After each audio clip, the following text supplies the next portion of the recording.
4 থেকে 5 মাসের account receivable would be somewhere around $1.6 billion.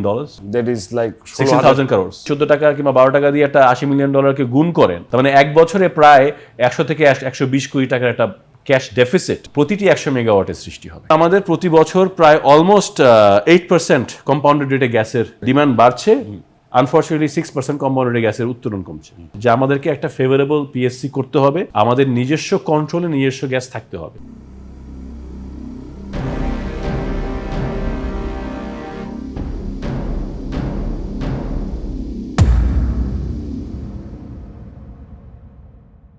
আমি দর্শকদের সাথে পরিচয় করে দিই, উনি ইমরান করিম, উনি president Bangladesh independent power producers association বা বিপ্পা, এবং বিপ্পা রিপ্রেজেন্ট করে 53টা Bangladeshi power company, Bangladeshi power company, এবং তারা এখন প্রায় 5,500 মেগাওয়াট বাংলাদেশি যে বিদ্যুৎ উৎপাদন হয়, Bangladeshi 7,000 megawatt, let me stand corrected, যে 7,000 মেগাওয়াট বিদ্যুৎ উৎপাদন করে থাকে বাংলাদেশি পাওয়ার প্রডিউসার, এবং উনি রিপ্রেজেন্ট করেন তাদের।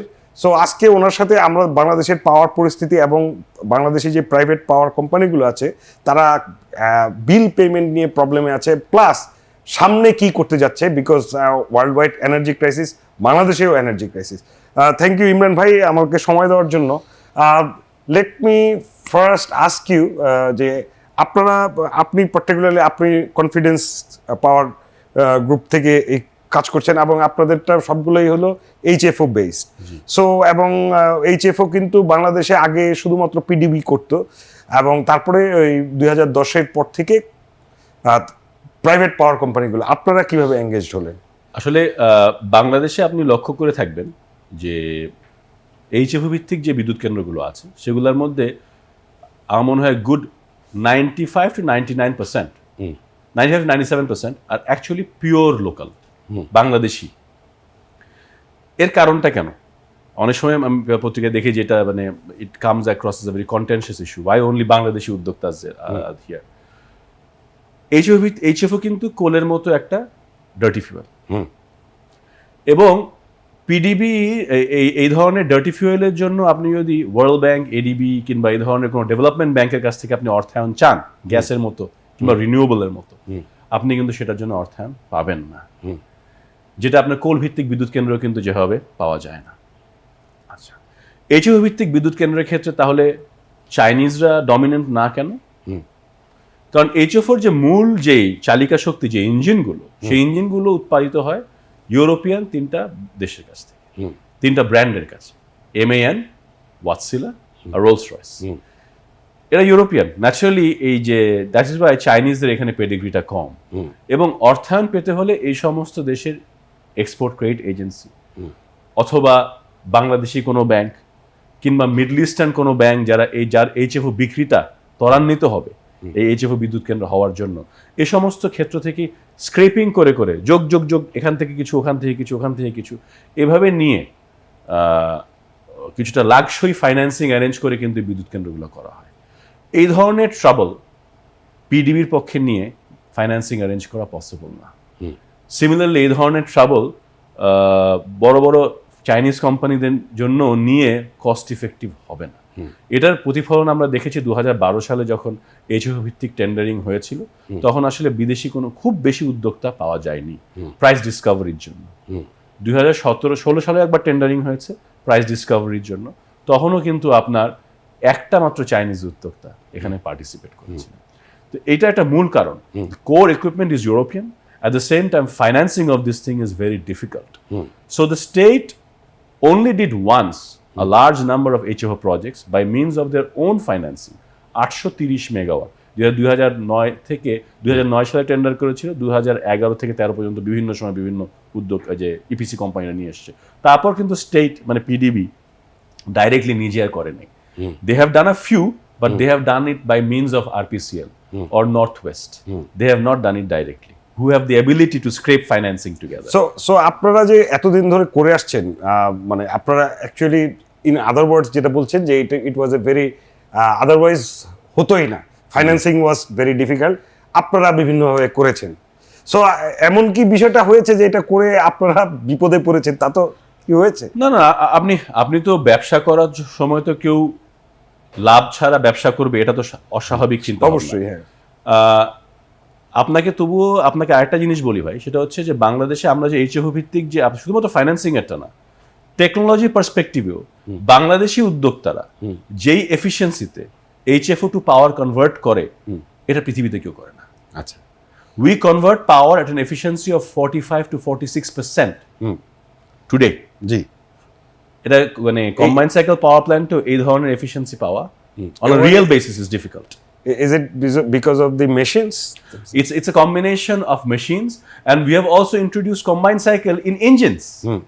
যেমন আমার যে বিদ্যুৎ কেন্দ্রগুলো আছে নর্থ বেঙ্গলে, সেই বিদ্যুৎ কেন্দ্রগুলো করার সময় আমরা বড় ইঞ্জিন এইসব করা, এই ধরনের ইঞ্জিনের সাইজ ছোটও হয় বড়ও হয়। ছোট বলতে 8 থেকে 10 মেগাওয়াট, এবং বড় বলতে 18 থেকে 20 মেগাওয়াট। পিডিবি যে ধরনের ট্যারিফ দেয়, সেই ধরনের ট্যারিফে ছোট ইঞ্জিন, যদি শুধুমাত্র ছোট ইঞ্জিন হয়, কোনো কোজেনারেশন না থাকে, এই ব্যবসা করে আপনার লস ছাড়া লাভ কিছু হবে না। যদি আপনাকে লাভ করতে হয় এবং ইঞ্জিনটা সাস্টেনেবলি 15 বছর আপনার প্রজেক্ট চালাইতে হয়, তাহলে আপনাকে বড় ইঞ্জিন এবং কম্বাইন্ড সাইকেল দুইটারই প্রয়োজন হবে। ডিজেল পাওয়ার কিছু বন্ধ রাখা হয়েছে। এখন আপনারা জানেন যে যেই ধরনের তেলের ক্রাইসিস, দামের ডলার ক্রাইসিস, সব কিছু মিলে সো কিছু ডিজেল পাওয়ার বন্ধ রাখা হয়েছে। কিন্তু তার থেকেও বড় একটা সমস্যা আমরা নিউজ করতে গিয়ে দেখলাম যে আপনাদের থেকে যে পেমেন্ট আগে যে একটু ডিলে হতো, গভর্নমেন্ট যে পেমেন্ট দিত, বাংলাদেশ গভর্নমেন্ট কখনোই ডিফল্ট করেনি। একদম ইন্টারন্যাশনাল একটা রেপুটেশন আছে, এখানে বহু বিদেশি কোম্পানি এসে কাজ করছে, আমাদের নিজেদের দেশি কোম্পানিগুলো কাজ করছে। কিন্তু এই রিসেন্ট টাইমে এসে, এই বছর এসে দেখা যাচ্ছে যে পেমেন্টটা অনেক ডিলে হয়ে যাচ্ছে। তার ফলে কি কি ঘটনা ঘটছে এখানে? ডলারের রেট, আপনারা কি ডলারে পেমেন্ট নেন না টাকায় পেমেন্ট নেন? আই থিঙ্ক এটা একটু আমাদের জানা দরকার। স্যার, আপনার এই যে ভেরি প্রুডেন্ট কোয়েশ্চেন। আমাদের বেসিক্যালি আপনার দুইটা, মানে আমরা প্রথমত হচ্ছে বাংলাদেশি কোম্পানিরা এইচএফওতে যারা পেমেন্ট ব্যবসা করে নিজ বিদ্যুৎ, তারা সবাই ডলার ডিনোমিনেটেড টাকায় পেমেন্ট নেন, তারা কেউ ডলারে পেমেন্ট নেন না। আপনার প্রথম প্রশ্ন ছিল, is PDB making delay on their payment? PDB is making delay on their payment, there is no doubt about it. Question is that whether it's intentional or it is generating out of some compulsion. Why has it happened? We need to dig deep. কি পরিমাণ টাকা এখনো আমাদের এই মুহূর্তে মনে করেন account receivable আছে অ্যাটলিস্ট 4 থেকে 5 মাসের। 4 থেকে 5 মাসের account receivable would be somewhere around $1.6 billion. That is like 16,000 crores. হ্যাঁ, 16,000 কোটি টাকা। জি জি জি। এটা প্রাইভেট কোম্পানি বাংলাদেশিরা বলেই আপনারা মানে বাংলাদেশ কিংবা রাষ্ট্র এই সুযোগটা নিতে পারছে। এটাও কিন্তু একটা benefit for generating your local entrepreneurs, because we are people of Bangladesh. আমাদের রাষ্ট্রের কথা চিন্তা ভাবনা করতে হয়, আমরা নিজের দেশের কথা চিন্তা ভাবনা করি। তো আপনার যে পয়েন্ট আমি বলতে যাচ্ছিলাম, PDB is making delay. PDB is making delay in payment. Why? Fundamentally for 2 reasons. On HFO, the price of global energy has gone up by a significant amount since last year December. গ্যাসের দাম আপনার মনে করেন $10 $12 থেকে হয়ে গেছে $50 থেকে $60 spot মার্কেটে। তেলে এইচএফওর দাম হয়ে গেছে আপনার মনে করেন $11 থেকে $12, যেটা MMBTU ছিল। আমি সবকিছু MMBTU-তে বলছি, কম্পারিজনটা ইজি হবে। যেটা $11 থেকে $12 per MMBTU ছিল, সেটা হয়ে গিয়েছিল $20 থেকে $22 per MMBTU। স্বস্তির ব্যাপার হচ্ছে রিসেন্টলি সেটা কমে আবার $13-14 চলে এসেছে, কিন্তু গ্যাসের দামটা কমেনি। তো এই যে বর্ধিত তেল, যে তেল আমরা আমদানি করেছি, সেই তেল আমদানি করে উক্ত তেল দিয়ে বিদ্যুৎ উৎপাদন করার দরুন স্বাভাবিকভাবে পিডিবির রিসিভেবলস আমাদের কাছ থেকে পিডিবির ইনভয়েসিং এর সাইজ অনেক বেড়ে গিয়েছে। রাষ্ট্র এই বছরের শুরুতে যে ভর্তুকি এনভিসেজ করেছিল, যে এই যে রাষ্ট্র তো যে দামে বিদ্যুৎ উৎপাদন করে তার চেয়ে কম দামে ভোক্তাকে বিদ্যুৎ, যেই ভর্তুকি অনুধাবন করেছিল তার চেয়ে ভর্তুকির প্রয়োজনীয়তা স্বাভাবিকভাবে বেড়ে গিয়েছে। এখন একাধারে অর্থ মন্ত্রণালয় প্রভিশন করা ছিল ভর্তুকি এক ধরনের, পিডিবি চিন্তা ভাবনা ছিল যে আমি ভোক্তার কাছ থেকে $6 পাবো, আমার উৎপাদন খরচ ছিল $9, আমি $3 ভর্তুকি রাষ্ট্রের কাছে সিক করবো, এবং অর্থ মন্ত্রণালয় সেভাবেই $3 থেকে $3.5 প্রভিশন হয়তো বা করে রেখেছিল। কিন্তু যখনই প্রভিশনিং এর রিকোয়ারমেন্টটা কিংবা ভর্তুকি রিকোয়ারমেন্টটা পার কিলোওয়াট আওয়ার অনেক বেড়ে গিয়েছে, তখন তো অর্থ মন্ত্রণালয়ের কাছেও সাবস্ট্যান্সিয়েট করতে হয়েছে why is the need of this additional subsidy, and that processing the same is difficult when there is such a economic suppressed condition going on globally. তখন অর্থ মন্ত্রণালয় তার পক্ষ থেকে সাফিসিয়েন্ট ক্লারিফিকেশন কোয়ালিফিকেশন ডকুমেন্ট যা প্রয়োজন সেগুলো চেয়েছেন, সেগুলো পেতে পিডিবি হয়তো ভর্তুকি পেতে দেরি হয়েছে। তো এই সামষ্টিক বিষয় জ্বালানির দাম, ভর্তুকির অপর্যাপ্ততা, এগুলোর কারণে পিডিবি আমাদেরকে normally it's a I would say bad practice. যখন আপনি অনেক ডিফার করে ফেলবেন, আপনি যখনই একবার প্রসেসটা ক্লিয়ার হয়ে যাওয়ার পরে তো আপনি পেন্ডিংগুলো ক্লিয়ার করবেন। বিকজ আমরা দেখি যে ইন্ডাস্ট্রি কিন্তু সিক হওয়া শুরু করে যদি আপনি খুব বেশি দিন আপনার ডিফার করতে থাকেন, এবং আপনি once you start enjoying the benefit of the credit. Because আমি যেটা দেখছি, যদি আপনি এখন পর্যন্ত আপনি বলছেন মে মাস এপ্রিল মাসের পেমেন্ট আমরা পাওয়া শুরু করব এই সপ্তাহ শেষ তো থেকে। এপ্রিল মাসে আপনি যখন তেল এনেছেন, যেই দামে এনেছেন, আপনারা কি সেই দামটা পাচ্ছেন? মার্চ মাসে আমরা যে তেল আমদানি করেছি, সেই তেল আমদানি করে উক্ত তেল আমদানি করার পরে আমরা যে ইনভয়েসটা রেজ করেছি সেটা হচ্ছে মে মাসের 1 তারিখের কারেন্সি কনভার্সন রেটে। তখন কারেন্সি কনভার্সন রেট ছিল 86.সাম টাকা, লেটস সে 86-87 টাকা। এখন যখন আমরা পেমেন্টটা পাবো, তখন বাজারে, খোলা বাজারে ডলারের দাম কত? প্রায় 105 থেকে 107 টাকা হবে। তাহলে সেক্ষেত্রে আমরা এই ডিফারেন্সটা তো আমাদের খোলা বাজার কেন? আপনি এলসি, আপনি যদি ব্যাংকের মাধ্যমে, আমি খোলা বাজার বলতে ব্যাংকই বুঝাচ্ছি। আমরা তো ওই যে আপনার কার মার্কেট থেকে ডলার কিনি না, আমি ব্যাংকের ফিগার বলতেছি। আমি কার মার্কেটে তো 110-12 টাকা হবে। সো যদিও বাংলাদেশ ব্যাংক কিন্তু আমাদের কিছু সাপোর্ট করছে, বাংলাদেশ ব্যাংকই আমাদের একদম ডলার দিয়ে সাপোর্ট করছে না তা না, কিছু করছে, কিন্তু Bangladesh bank also has its limitations. It can only support so much. Most of the dollar we are requiring to buy from our bank sources. আমাদের ব্যাংকে so there is a huge gap এবং এটা যদি চলে আপনাদের কি ধরনের ড্যামেজ? আমাদের বর্তমানে যদি আমরা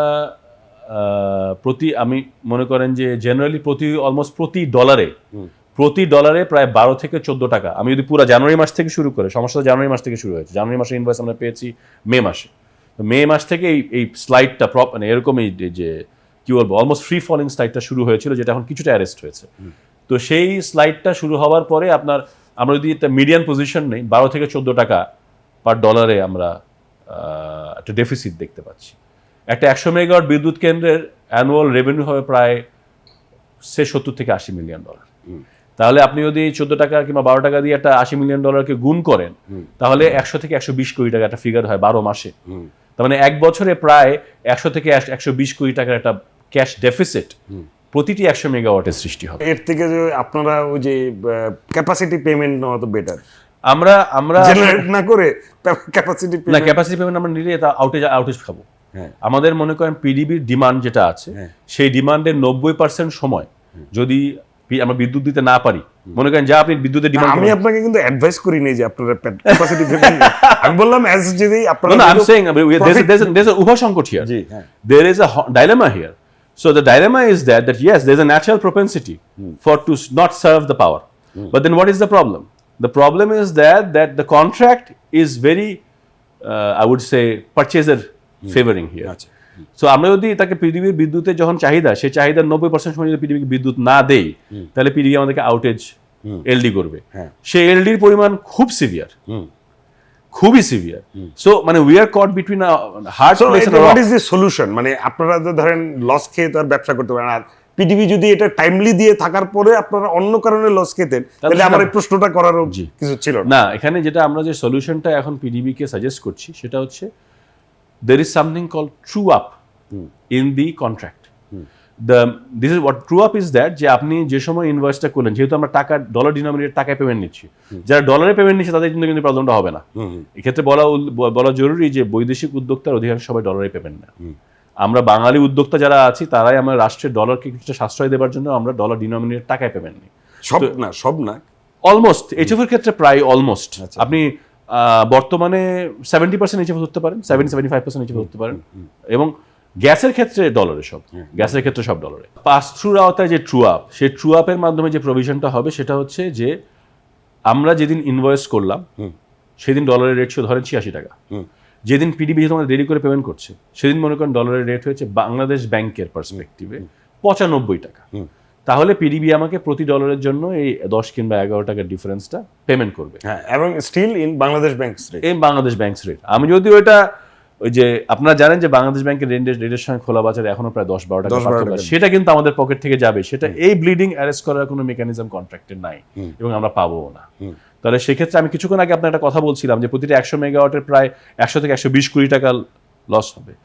পিডিবি যদি আমাদেরকে ট্রু আপ মেকানিজমের এফেক্ট দেয়ও, তারপরও আমাদের 60 কোটি টাকা নিজের থেকে যাবেই। হয়তো পিডিবি আমাদেরকে হয়তো 45 থেকে 60 কোটি টাকা এভাবে দিতে পারে। তো what we suggested two PDB যে লেটস, আমরা চাই না যে পিডিবি পুরাই দায়ভারটা বহন করুক, আমরাও জানি যে PDB is also struggling. So we as a community came forward and said that ঠিক আছে, আমরা মাঝামাঝি একটা অবস্থানে যাই।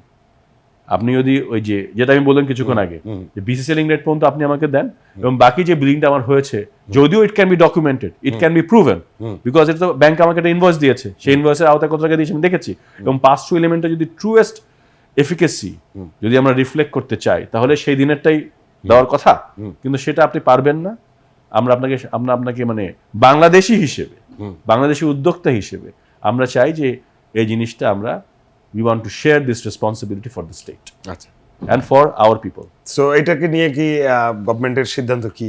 গভর্নমেন্টের সিদ্ধান্ত এখন আলোচনার মধ্যে আছে। আমরা আশা করছি রাষ্ট্র আমাদের এই অবস্থানটাকে রাষ্ট্র পজিটিভলি দেখছে, কারণ খুব বেশি ইন্ডাস্ট্রি নাই বাংলাদেশে যারা এরকম ভাবে এগিয়ে আসে যে রাষ্ট্রের কাছে আমার রাষ্ট্রের একটা দেরি পেমেন্টের জন্য, ডিলেন পেমেন্টের জন্য আমার 100-120 কোটি টাকা ধরা খাচ্ছে আমি, এবং তারপর রাষ্ট্রকে বলবো যে ঠিক আছে ভাই আপনি অর্ধেক নেন, আমি অর্ধেক নিই।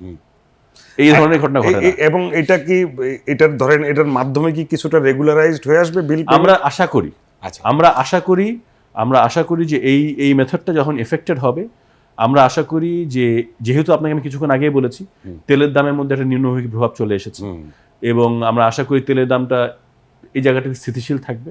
$550 এইচএফওর দাম গত বছরে ছিল, তখনও পিডিবির এরকম সমস্যা হয়নি। আমরা আশা করি এই বিষয়টা, এই বিদ্যুতে এই তেলের বিল যখন যাবে, তখন আস্তে আস্তে আমরা মনে করি ডিসেম্বর মাসের মধ্যে they will be a common deflection point. এবং এই জন্য আমি আপনাকে বারবার বলছি 1 বছরের কথাটা। আমি মনে করি এই কমপ্লেক্সিটিটা 12 মাসের স্থায়িত্বে হবে। আশা করি এরপর এটা আর হবে না। আচ্ছা, আরেকটা বিষয় হচ্ছে যে একটা গভর্নমেন্ট অনেকগুলো পাওয়ার প্ল্যান্ট যেগুলো কন্ট্রাক্ট শেষ হয়ে গেছে, যাদের শর্ট টার্ম কন্ট্রাক্ট ছিল, তাদের ইলেকট্রিসিটি নো পেমেন্ট ভিত্তিতে কাজ করছে এখন। এটাকে নিয়ে আমরা শুনি যে কিছু কিছু আনহ্যাপিনেস আছে। বেসিক্যালি এটা আমি বলবো যে PDB has done a fantastic negotiation under no electricity no payment. তার মানে আপনার বাসায় যে ডিজেল জেনারেটরটা আছে, যখন বিদ্যুৎ থাকে না তখন অন হয়, যখন বিদ্যুৎ থাকে না তখন তো অফ থাকে। আপনার জন্য কোনো ধরনের ক্যাপাসিটি পেমেন্ট ইত্যাদি দিতে হয় না। তো এখন যেই নো ইলেকট্রিসিটি নো পেমেন্টের আওতায় পিডিবি 500 থেকে 600 মেগাওয়াট 5 থেকে 6টা এইচএফ বিদ্যুৎ কেন্দ্র নতুন করে চুক্তি নবায়ন করেছে। এবং এই যে বৈশ্বিক বাজারে জ্বালানির দামের যে এরকম একটা ভলাটিলিটি হতে পারে, I must say it's a very good foresight. এই বিদ্যুৎ কেন্দ্র থাকার দরুন তারা কিন্তু এখন এই 500 মেগাওয়াট কিন্তু, কিংবা যতটুকু বিদ্যুৎ পায় এখান থেকে গ্যাসের বদলে সে বিদ্যুৎটা পাচ্ছে। এবং স্পট মার্কেটে গ্যাসের দাম ছিল হচ্ছে $50 থেকে $60, আর এই এখন এইচএফ তেলের দাম হচ্ছে $13 থেকে $14। The state is benefiting. So it's a very PDB biased contract, and PDB is benefiting, the state is benefiting by means of this contract. However, there is a problem. The problem here is that যে উদ্যোক্তা, সে উদ্যোক্তাকে তো তার এই সব যোগান ready রাখতে হচ্ছে, বিদ্যুৎ তার এমপ্লয়ি রাখতে হচ্ছে, তার স্পেয়ার পার্টস রাখতে হচ্ছে, তাকে তার তেলও রাখতে হচ্ছে। এখন পিডিবি যদি বিদ্যুৎ না নেয়, নো ইলেকট্রিসিটি নো পেমেন্টের আওতায়, এটার খরচ বহন করবে কে? ফরচুনেটলি এখনকার সময় দেখা যাচ্ছে যে পিডিবির আপটেক ইজ হাই, এজন্য হয়তো এই জিনিসটা খুব অ্যাকিউট স্টেজ রিচ করে নাই, বোঝা যাচ্ছে না। যদি দেখা যায় আগামী শীতকালে যখন পিডিবির যদি ডিমান্ড কমে যায়, তখন বোঝা যাবে যে উদ্যোক্তাদের আসলে হোয়াট ইজ দেয়ার প্লাইট। না, ঠিক আছে, এটার আসলে আদার সাইডও আছে, পিডিবির সাইডও আছে, বিকজ যে কন্ট্রাক্ট তো ছিলই, কন্ট্রাক্ট শেষ হয়ে গেছে, এবং যে প্রজেক্ট যারা ইমপ্লিমেন্ট করেছে তারা তো জানতোই যে এটা এই টাইমে শেষ হয়ে যাবে। এটা পিডিবি মানে এটা আর্গুমেন্ট করতে পারেন, there is pros and cons, but I think that this is even though biased towards PDB, but it is not unfair. Right.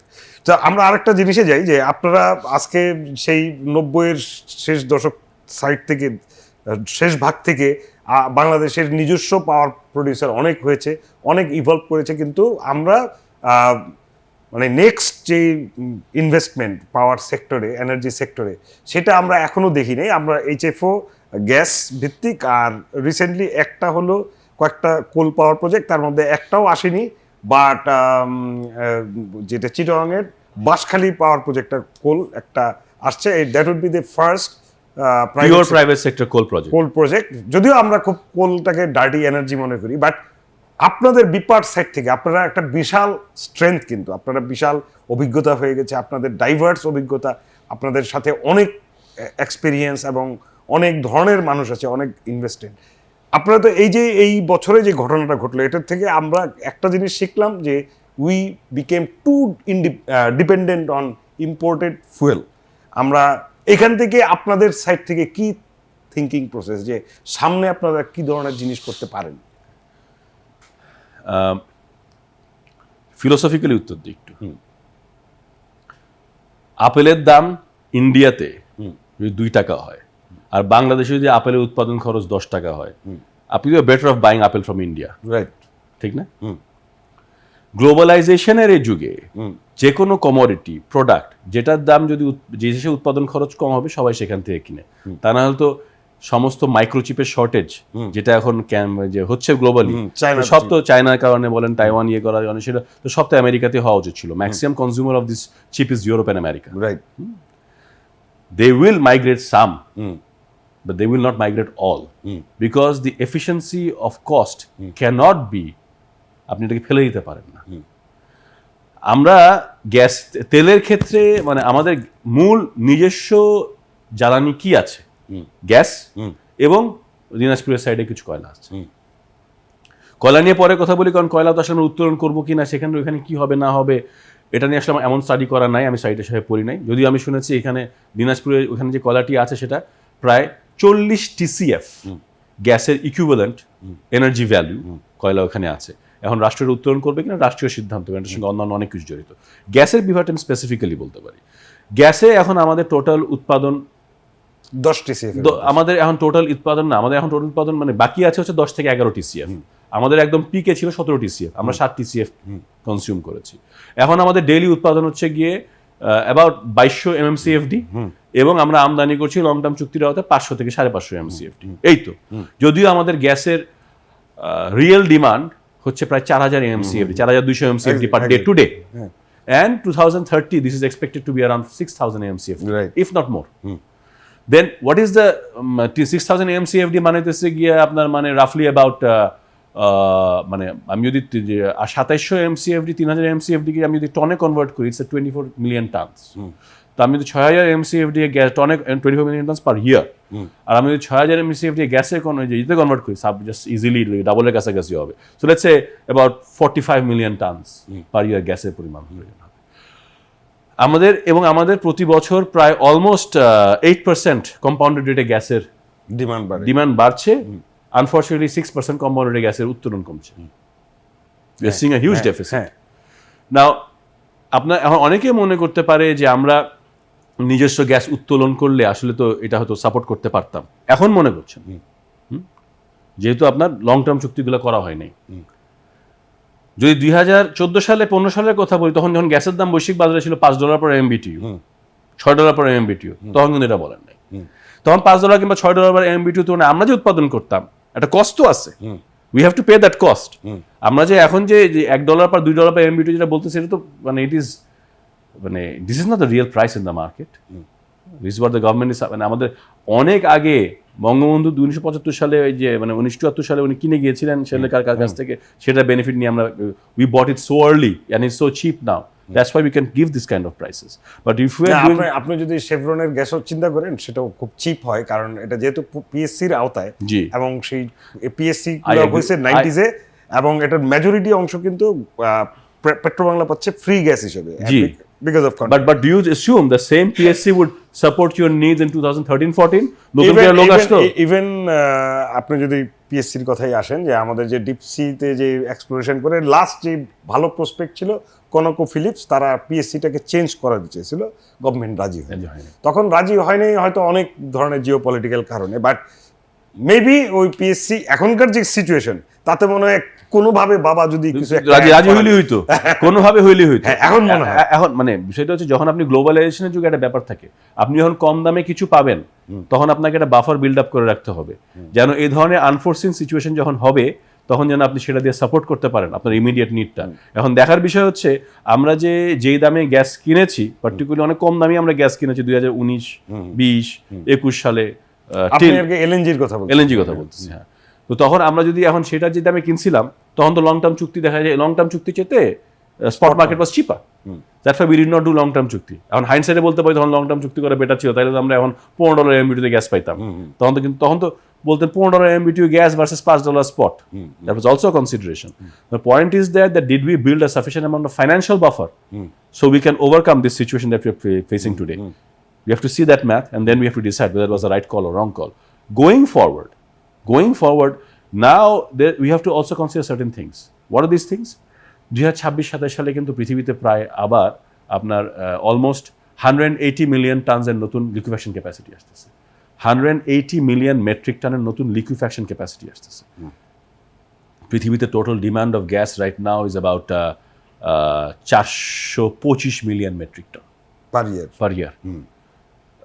Liquefaction capacity almost কাছাকাছি, একটু কম বেশি। তো এটার পরে যদি আরও 180 মিলিয়ন টন লিকুইফ্যাকশন ক্যাপাসিটি আসে 2026 সালে, গ্যাসের ডিমান্ড কিন্তু গ্রোথ বাড়তেছে না এখন। যে দাম বা গ্রোথ বাড়া, গ্যাসের ব্যবহারের গ্রোথ বাড়ার কোনো কারণ নেই, গ্লোবালি বলতেছি। তখন হঠাৎ করে দেখা যাবে কিন্তু আবার গ্যাসের দাম ধাপ করে পড়ে যাবে, এবং যে ওই পাওয়ারটা যে পড়বে, প্রেডিকশন হচ্ছে ওই পাওয়ারটা বাড়বে না। কারণ Europe is migrating to almost renewable energy. They are converting their devices of heating into electrical heating. So from 2030 onwards, 32, you will see Europe fundamentally dependent on renewable energy, and their gas demand is only going to deplete. অতদিন তো আমাদেরও বাঁচতে হবে, because specially when we are really a growing country. Yes. আমাদের 10 বছর আগের বাংলাদেশের lifestyle আর এখনকার লাইফস্টাইল অনেক চেঞ্জ হয়ে গেছে। এখন আপনার রিক্সাওয়ালা গালি দেয় যদি ইলেকট্রিসিটি না থাকে, এটা তো আগে তো ভাবা যেত না, ঠিক না?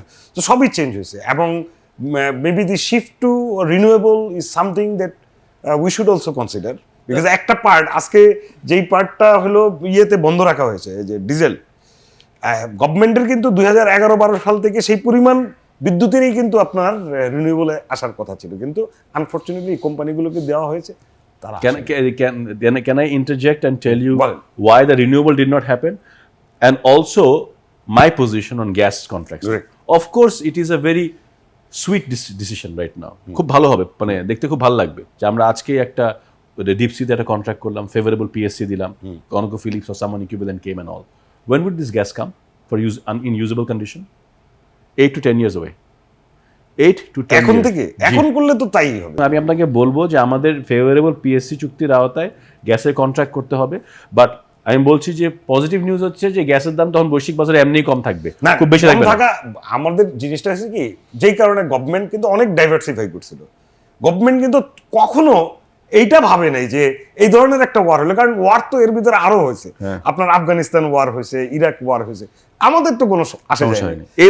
এইবার হয়েছে কারণ হলো ও তো একটা কি প্লেয়ার, ওই স্যাংশনটা ধরা খেয়ে দিয়েছে, সবাই ধরা খেয়ে ওলট পালট হয়েছে, আর সব ইউরোপিয়ানরা গিয়ে ওই একই বাজারে যেখানে আমি কিনতেছি সেখানে টানাটানি।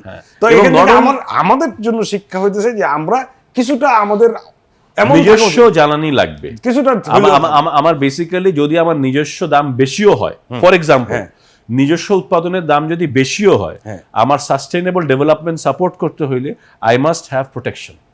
দেয়ারফর আমি আপনার সঙ্গে এই যুক্তিটাই সাফিসিয়েন্ট, এক্স্যাক্টলি এই যুক্তিটাই সাফিসিয়েন্ট যে আমাদেরকে একটা ফেভারেবল পিএসসি করতে হবে, আমাদের নিজস্ব কন্ট্রোলে নিজস্ব গ্যাস থাকতে হবে। তো সেই গ্যাসটা আমি এই জন্য আপনাকে বছরটা বললাম, এই জন্য যে সেটা 2030-31-এর আগে আপনি পাবেন না, একদম খুব তাড়াতাড়ি হলেও পাবেন না। তো এই যে আপনি কিছুক্ষণ আগে বললেন fuel diversification, fuel diversification is giving us the ability to buy electricity for cheap right now. Had we been gas dependent, can you imagine our plight? Severely troublesome situation থাকে। $13-14 per MMBTU versus $50 per MMBTU। কিছুটা পাচ্ছি, আমি কম দাম তো পাচ্ছি। ঠিক আছে, আপনি বলতে পারেন যে environment is getting a bit affected, I understand. আমি তো আজকে বাজ না কালের কথা চিন্তা করব। তা বিপার থেকে আপনাদের কি মানে রিনিউয়েবলের দিকে কোনো রিনিউয়েবলের দিকে আমরা আমাদের প্রত্যেকটা উদ্যোক্তাকে আমরা প্রমোট করি। Unfortunately there are some limitations in Bangladeshi context. What are these limitations? Most popular power plant in renewable is solar. বাংলাদেশে জমির অভাব, বাংলাদেশে প্রায় আপনি যদি ফ্লোটিং মানে there are about 18 to 22 LOI is floating in the market at various prices, starting from $10 to $18, Sun Edison and so forth. None of this project got really implemented. Fortunately for us, one of our peer companies, Orion, came up with the first large solar power plant, again 100 megawatt. But even so, they could execute that because they had bought land for their coal project, and that land was available, and they had bought that land over a long period of time. Now, can you imagine?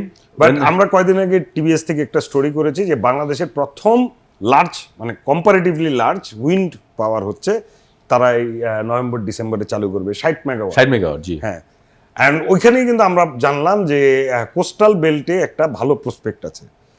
And উইন্ডের একটা বিরাট advantage over solar, এলো solar রাতে বেলা পাওয়া যায়। হ্যাঁ, wind তো আপনি any time পাচ্ছেন। Basically আপনার উইন্ডের, ওনারা যে সোলারের যে কোস্টাল বেল্টের কথা বলছেন, সেটা হচ্ছে 130 কিলোমিটার ম্যাক্সিমাম স্পিড, 130 কিংবা 150। এটার বেশি স্পিডে যদি বাতাস আসে, তা এর চেয়ে বেশি, মানে এর চেয়ে হাই স্পিডে বাতাস আসলে সেটা কনভার্ট করে বিদ্যুৎ উৎপাদন করার মতো টারবাইন পৃথিবীতে এখন নাই। So that is not a long area. Please recognise our demand is today, real demand is 15,000 megawatts. We are suppressing the demand কিছুটা, ওই যে লোডশেডিং হচ্ছে, আপনারা জানেন সেটা। ওইটার জন্য আমি কত উইন করব? 200, 300, 500? আপনি জাস্ট চিন্তা করেন, আমাদের হাতে যদি রিনিউয়েবল যদি 2000 মেগাওয়াট থাকতো আজকে, যেটা গভর্নমেন্টের উদ্যোগ ছিল, তাহলে কিন্তু আপনার এই ডিজেল ফিজেলে কোনো সমস্যা হতো না। ভাই আপনি এটা বলছেন যদি, ইটস এ ভেরি বিগ যদি। হ্যাঁ, আমাদের উচিত ছিল হচ্ছে আপনার 2000 মেগাওয়াটের মতো সাইজের রিনিউয়েবল আনতে হলে আমাদেরকে ট্যাপ করতে হবে ভুটান আর নেপাল। সেটাও আছে, ভুটান আর নেপাল যদি আমরা ট্যাপ করতে পারি, আমরা যদি ওই চিকেন নেক দিয়ে একটা ট্রান্সমিশন লাইন বানাইতে পারি, বাইল্যাটারাল পাওয়ার ট্রেড করতে পারি, সেটা হলো import once again. No, that's fine. We will go as investors. We will be owner of the said hydro plant. We will manufacture power there, and on a PPA basis, we'll send the same here. Right. Do a proper power trade that like it happens in Europe. আমরা ভুটান নেপাল থেকে বিদ্যুৎ বাংলাদেশে পাঠাবো, এবং শীতকালে আমাদের যে তেল ভিত্তিক বিদ্যুৎ যেটা আছে, যখন ওদের ডিজেল পুড়ে বিদ্যুৎ বানাইতে হয়, তখন আমরা বাংলাদেশ থেকে বিদ্যুৎ এখানে পাঠাবো। এই জিনিসটা যদি আমরা করি, তাহলে আপনি যে আপনার কথাটা বলছেন যে 1,500-2,000 megawatt proper, you will find. If you think of something else, then like you have mentioned, solar রাতে বিদ্যুৎ দেয় না। How will you support that capacity? You need the capacity for the night. ওই আপনার এরকম কোনো কিছু না হলে আমরা আসলে ওই sufficient amount of consistent cheap power পাবো না।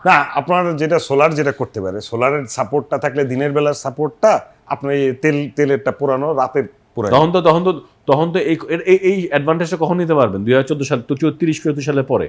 তখন এই যে এইচএফ ভিত্তিক বিদ্যুৎ কেন্দ্রগুলো সবগুলো will become out of contract. তখন সব no precedence is there, no electricity, no payment. So you have nothing. You have a standby capacity for night, and if you have sufficient amount of solar capacity or hydro capacity, if you see, the state has done something so fantastic by instituting this no electricity, no payment for liquid fuel based power plant. আপনারা 7 বছর পরে, সবসময় তো আসলে রাষ্ট্রকে আমরা বকাঝকাই করি, কিছুই বুঝে না, অনেক কিছু অনেক inefficient.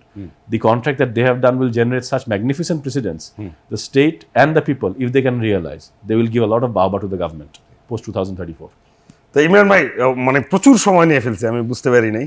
So lot of thanks. আপনার খুব জাস্ট লাস্ট একটা ওয়ার্ড যদি বলেন যে কতদিনের ভিতরে আপনি এই সিচুয়েশনটার ইজ দেখতে পাচ্ছেন? মানে কিসের? এই যে এনার্জির যে ক্রাইসিস, বাংলাদেশের মানে বিদ্যুতের যে সমস্যা, বিদ্যুৎ এবং এনার্জি, বিদ্যুতের সমস্যাটা আগে বলতে পারি, এনার্জির কথা বলছি।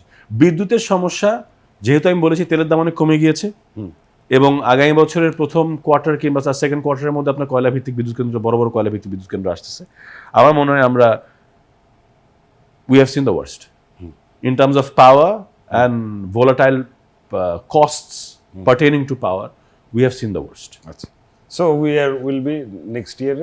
We will be in a comfortable position once the coal-based power plants come in, because the price of coal once again is $9 to $10 per MMBTU, significantly cheaper than gas, and we have already established the power plant. Right. So capacity payment or establishment cost is already there. We will only pay the marginal cost. It will be cheap. Second point is that how can we support our growth by means of supplying gas? As in, when will we see The real question is that when will we see cheap gas prices in the world? Because even if we start exploring gas today, we are not going to see gas before 8 to 10 years. So that we have recognized. But we cannot stop the country for 6 to 8 years. We need to support our industrialization. My bet is that 2020, like I have told you before, 2026, we will see prices of gas coming to real normalization. And from 2027-28 onwards, I am hopeful the prices of gas will reach very cheap positions. Imran ভাই, lot of thanks, আপনি প্রচুর সময় দিলেন এবং খুব ভালো inspiring কথা বললেন। Thank you. Thank you. আসলে আমরা দেশের জন্য কাজ করতে পেরে খুশি, এবং আপনার this is a point in time where everybody has to come forward and demonstrate their allegiance to the country.